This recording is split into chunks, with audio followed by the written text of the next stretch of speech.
Hello बच्चों, कैसे हो आप सब। आज हम नूतन गुंजन हिंदी पाठमाला कक्षा 4 का चौथा पाठ पढ़ने जा रहे हैं। पाठ क्रमांक 4, प्रकृति की सुषमा। इस पाठ में बच्चों में प्रकृति के प्रति जिज्ञासा जगाना, प्रकृति के प्रति प्रेम की भावना जगाना और प्रकृति की सुंदरता की ओर ध्यान आकर्षित करना कवि का मुख्य उद्देश्य है। तो पेड़ पौधे, झरने, नदियां, ये किसके अंग हैं? प्रकृति के अंग हैं। वे कौन कौन सी चीजें हैं जिसे मनुष्य ने नहीं बनाया है? जो भी हमारी प्राकृतिक चीजें हैं वो मनुष्य ने नहीं बनाई है, वो भगवान ने बनाई है। तो ईश्वर ने सूर्य, चंद्रमा, तारे, नदियां, झरने, पर्वत आदि से प्रकृति को सजाया है। ये प्रकृति में तरह तरह के रंग भरते हैं। पक्षियों का कलरव मधुर लगता है। ये प्राकृतिक तत्व संसार को सुंदर रूप देते हैं। तो इस कविता में प्रकृति की इन तत्वों की चर्चा की गई है। तो कविता हम शुरू करते हैं। सबसे पहले तो प्रकृति के बारे में हमें जानना चाहिए। तो यह कविता जो है वो प्रकृति पे आधारित है। प्रकृति में बहुत सारे रंग हैं। ये रंग सूरज, तारों, नदियों, फूलों, पहाड़ों में दिखाई देते हैं। पक्षियों के चहचहाने से धरती गूंजती है। विधि ने जो प्रकृति की ऐसी सुंदर छटा जो रची है, उससे सारा संसार बहुत ही आकर्षक लगता है, बहुत ही हमें सुंदर लगता है। तो इंद्रधनुष के 7 रंगों से दुनिया रंग बिरंगी हो जाती है। तो भगवान की यह लीला सबका मन मोह लेती है। मतलब हमें सबको ही बहुत ही सुंदर लगता है। प्रकृति में रहना किसको सुंदर नहीं लगता है? प्रकृति में रहना बहुत ही अच्छा लगता है। तो इसी प्रकृति से संबंधित आज यह कविता हम पढ़ने वाले हैं। तो सबसे पहले पहला पैराग्राफ मैं पढ़ रही हूँ, उसके बाद में इसका अर्थ समझाती हूँ। आसमान पर चमका सूरज, दूर हुआ अंधियारा, चंदा ने आकर नभ को दिया रूप एक प्यारा। झिलमिल झिलमिल तारे आए, चमकीले चमकीले, आसमान पर छाए देखो कितने नीले पीले। तो इस कविता में, इस पैराग्राफ में कवि कहना चाहते हैं कि कवि प्राकृतिक सुंदरता का वर्णन करते हुए कह रहे हैं हमें कि आकाश में सूर्य के निकलने पर अंधेरा दूर हो जाता है। अंधियारा का मतलब होता है अंधेरा। तो चंदा ने आकर नभ को दिया रूप एक प्यारा। तो चंदा का मतलब होता है चांद। तो जब चांद आकाश में निकलता है तो उसका नया रूप बहुत ही प्यारा लगता है। झिलमिल झिलमिल तारे आए, चमकीले चमकीले, आसमान पर छाए देखो कितने नीले पीले। तो आसमान पर नीले पीले असंख्य तारे झिलमिल झिलमिल करते हुए चमकने लगते हैं। दूसरा पैराग्राफ है। नदियां बहती, झरने झरते, रंग बिरंगे पुष्प है खिलते, विविध तरह के फल फूलों से प्रकृति के सुंदर रंग झलकते। अनेक बहती नदियों, गिरते हुए झरनों और भांति भांति के खिले हुए फूलों फलों में प्रकृति के अनेक सुंदर रंग दिखाई देते हैं। आगे बढ़ते हैं। चारों ओर लताएं छाई, वृक्ष झूमने वाले, ऊंचे ऊंचे पर्वत हैं आकाश चूमने वाले। तो यहाँ पे लताएं का अर्थ है बेल। और यहाँ पे कवि कहना चाहते हैं कि चारों ओर झूमते हुए वृक्ष और लताएं छाई हुई है। आकाश को छूने वाले ऊंचे ऊंचे पर्वत हैं। चिड़ियों के सुमधुर कलरव से गूंज उठी है धरती। तो कलरव का अर्थ यहाँ पे पक्षियों की मधुर आवाज। और सुषमा, सुषमा का अर्थ यहाँ पे सुंदरता। तो यहाँ पे कवि कह रहे हैं कि सारी धरती पक्षियों की मधुर ध्वनियों से गूंज रही है। प्रकृति की जो सुंदरता है वो धरती पर इस प्रकार छाई रहती है कि धरती सदैव हंसती हुई प्रतीत होती है, हंसती हुई हमें दिखाई देती है। इन सब से ही लगती हमको दुनिया इतनी प्यारी, इंद्रधनुषी रंगों में रंग दी विधि ने लीला न्यारी। तो यहाँ पे विधि का अर्थ है विधाता या ईश्वर और न्यारी का अर्थ है अनोखी, बिल्कुल अलग। तो सूर्य, चंद्र, तारे, पर्वत, फल, फूल, पशु, पक्षी, इन सभी से यह जो दुनिया है वो बहुत ही प्यारी लगती है। इंद्रधनुष के जो 7 रंग हैं वो पृथ्वी पर विभिन्न रूपों में हमें दिखाई देते हैं।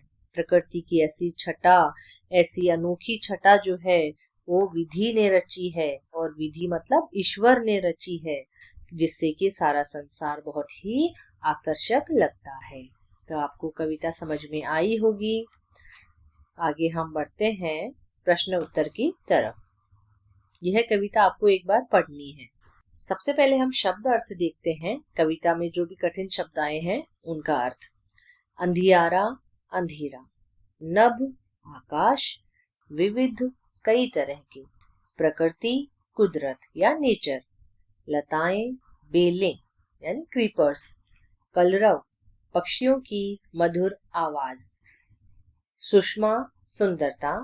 विधि, विधाता या ईश्वर। न्यारी, अनोखी। तो यहाँ पे श्रुतलेख के लिए भी हमारे पास शब्द हैं जो बहुत बार कक्षा में लिखवाए जाते हैं। जैसे डिक्टेशन टेस्ट लेती हैं टीचर्स, तो उसमें यह शब्द लिखवाए जाते हैं। श्रुतलेख में शब्द है अंधियारा, झिलमिल, पुष्प, प्रकृति, सुमधुर, सुषमा, इंद्रधनुषी, विधि, न्यारी, रंगून। चलो अभी हम मौखिक प्रश्नों की तरफ चलते हैं। मौखिक प्रश्न में पहला प्रश्न है अंधियारा कैसे दूर होता है। तो अंधियारा दूर होता है, हमने कविता में पढ़ा है कि सूरज के चमकने पर अंधियारा दूर होता है। ख है नीले पीले तारे किस प्रकार चमकते हैं। तो नीले पीले तारे झिलमिल झिलमिल करके चमकते हैं। ग, कवि ने वृक्षों और पर्वतों को क्या कहा है। तो इसका उत्तर है कवि ने वृक्षों को झूमने वाले तथा पर्वतों को आकाश चूमने वाले कहा है। घ है हमें दुनिया कैसी लगती है। तो इसका उत्तर है हमें दुनिया बहुत प्यारी लगती है। यहाँ प्रकृति अपने हर रूप रंग में हमें मोहित करती है। ये हो गए हमारे मौखिक प्रश्न। अभी हम चलते हैं लिखित प्रश्नों की ओर। लिखित का पहला प्रश्न है चंद्रमा के आने से आकाश का रूप कैसा हो जाता है। तो उत्तर है चंद्रमा के आने से आकाश का रूप बहुत सुंदर और अनोखा हो जाता है। आसमान नीले पीले तारों से सज जाता है। ख है पुष्प किस प्रकार धरती को सजाते हैं। इसका उत्तर है रंग बिरंगे पुष्प अपने रंगों से धरती को सजा देते हैं। धरती पर अनोखी छटा फैल जाती है। ग है प्रकृति सदा ही हंसती है, ऐसा क्यों कहा गया है। प्रकृति सदा ही हंसती है पशु पक्षियों के मधुर कलरव से, झरनों नदियों के शोर से, सर सर करती हवा से, रंग बिरंगे फूलों के रूप में प्रकृति सदा खिली रहती है।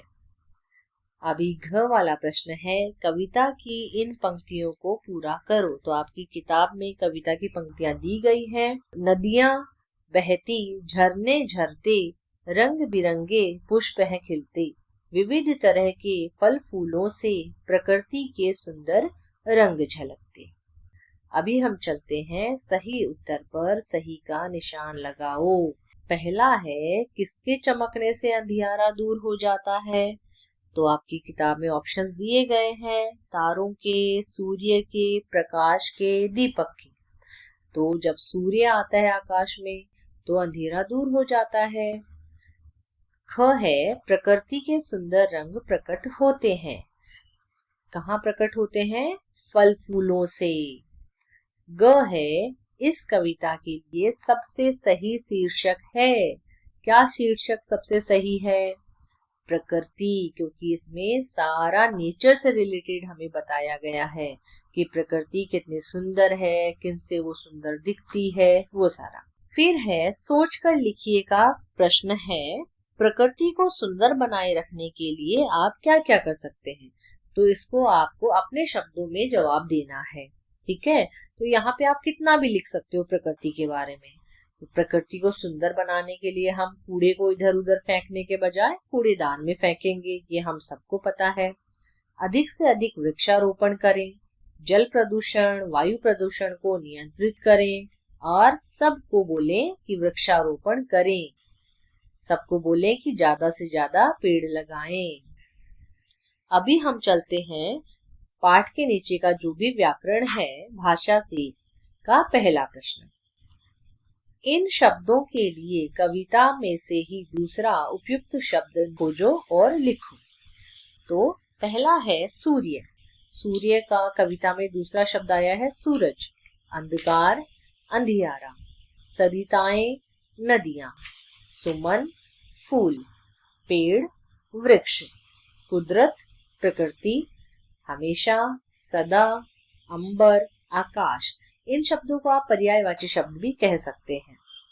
प्रश्न संख्या 2 है, सही क्रिया लिखकर वाक्य पूरे करो। तो पहला क है क्रिया। क्रिया का मतलब किसी काम का करना या होना क्रिया कहलाता है, जैसे चलना, आना, हंसना, खाना, रोना, ये सारी क्रियाएं हैं। तो पहला है इसमें प्रकृति के सुंदर रंग झलकते हैं, ये आपके किताब में दिया हुआ है। ख है बगीचे में रंग बिरंगे फूल खिले हैं। तो यहाँ पे कौन सी क्रिया हो रही है? खिलने की क्रिया हो रही है। ग है पक्षी आकाश में उड़ते हैं। तो यहाँ पे पक्षी कौन सी क्रिया कर रहे हैं? उड़ने की क्रिया कर रहे हैं। घ है बतख पानी में तैरती है। तो यहाँ पे बतख कौन सी क्रिया कर रहे हैं? तैरने की क्रिया कर रहे हैं, तो तैरती है। उसके बाद में प्रश्न संख्या 3, कविता में आए अनुस्वार और अनुनासिक शब्द चुनकर लिखो।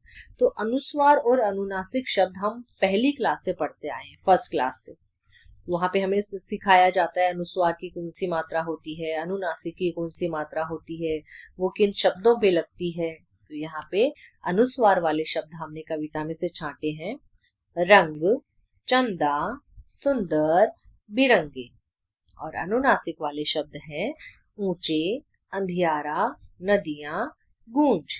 तो यहाँ पे हमें हमारी कविता के प्रश्न उत्तर खत्म होते हैं। तो आशा है आपको कविता और उसके प्रश्न उत्तर अच्छे से समझ में आए होंगे। अगर कुछ भी डाउट है, अगर आपको कोई भी टॉपिक समझना है व्याकरण से संबंधित, तो आप मुझे कमेंट बॉक्स में जरूर बताएं। धन्यवाद।